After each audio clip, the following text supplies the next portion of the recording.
The Imperial Senate, the direct successor to the Galactic Republic. But what did the Senate do during the reign of the Galactic Empire? When Chancellor Palpatine dissolved the Galactic Republic and founded the Galactic Empire, declaring himself the leader, he found himself at a crossroads of what to do with the Senate. Being an empire, there was little need for the petty politics of the Republic. However, in order to maintain control over all the star systems the Empire had inherited, it would need the support of the people. At first, anyway.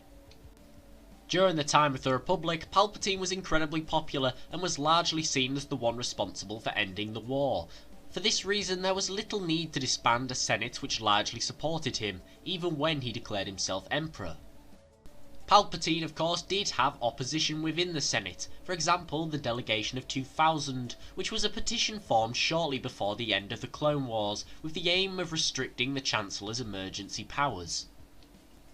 Unfortunately, before the petition could bear fruit, Palpatine had already declared himself Emperor. In order to secure his rule, Palpatine had many of the senators who signed the petition arrested, and were never seen again. The Senate overall was largely unaffected by the change of power. It would still gather regularly to vote and debate about the affairs of the Empire. However, only the Emperor was able to pass laws. This ultimately made the Senate more of a vanity organisation, giving the people of the Empire the impression that their opinions mattered, and the Senator's actions made a difference. However, this was simply an illusion the Emperor used to maintain loyalty within his subjects.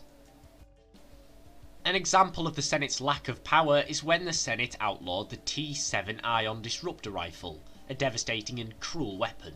However, the Imperial military simply ignored this and continued to use and manufacture this malicious weapon.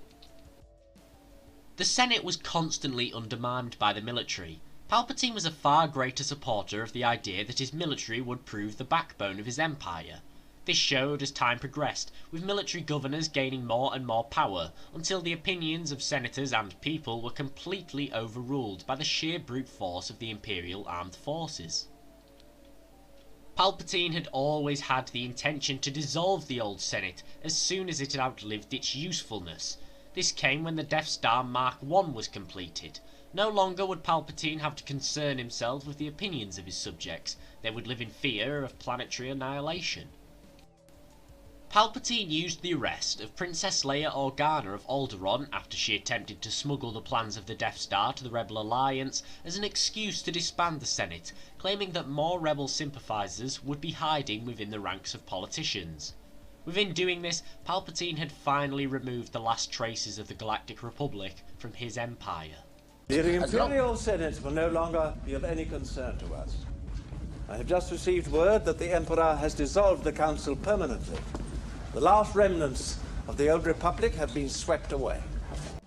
The Senate would later be reformed following Palpatine's death at the Battle of Endor by the New Republic, bringing diplomacy back to the galaxy.